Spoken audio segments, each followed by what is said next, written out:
We have a world these days where everybody's walking around looking at their cell phone, and so many people never look up. And if you live in St. Louis or New York or Los Angeles or really most of the developed places, there's no reason to look up because there's nothing to see, and the reason there's nothing to see is light pollution.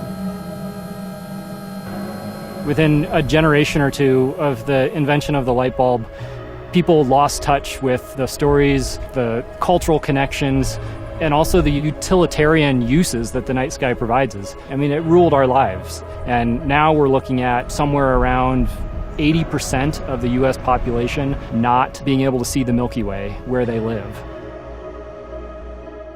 And here in Glacier, we have phenomenal night skies.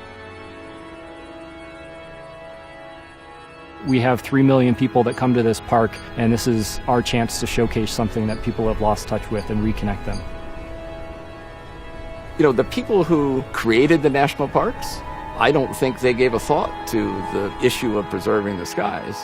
I think they probably took it for granted. In 1890, 1910, when Glacier was founded, it was probably pretty dark lots of places. The great benefit that was probably never understood at the time was not only does Glacier preserve this wonderful ecology, the animals, the plants, the wonderful geology that we have here, but it also has preserved the dark skies against the onset of all the light pollution.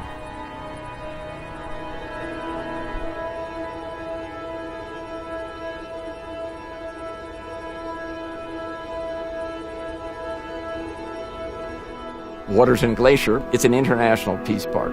It has a Canadian side, Waterton Park in Canada, and Glacier in the US. So we have together gotten ourselves designated as a dark sky park.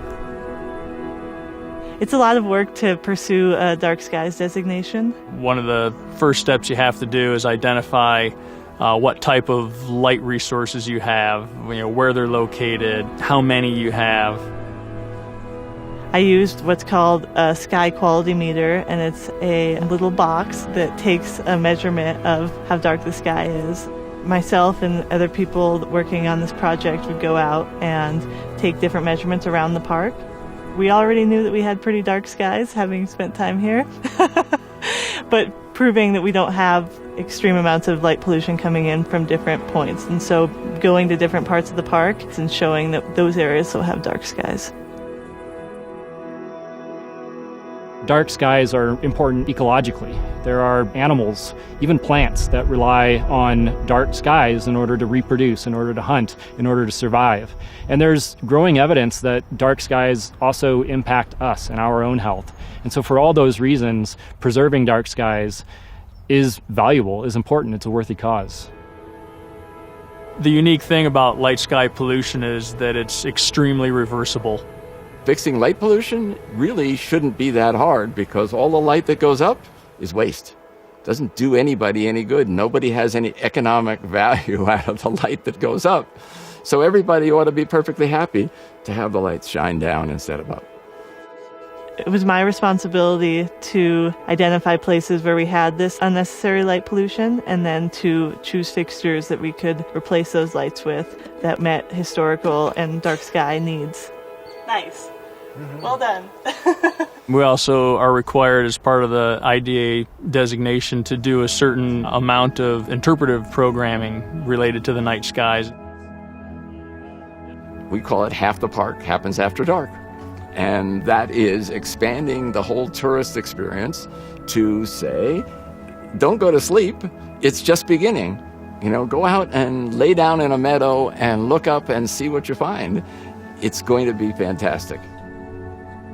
Our star parties up at Logan Pass are an opportunity for a large group of people to come up and experience the night sky in a dark place. They have an opportunity to look through an array of different telescopes and really experience some pretty phenomenal things, from faraway galaxies to star clusters to diffuse nebula. I've had people look around at the front of the telescope to see if we've stuck something up there to trick them into thinking they're looking at Saturn. It's not a viewfinder thing, it's for real. And people are they cannot believe they can see it through a telescope.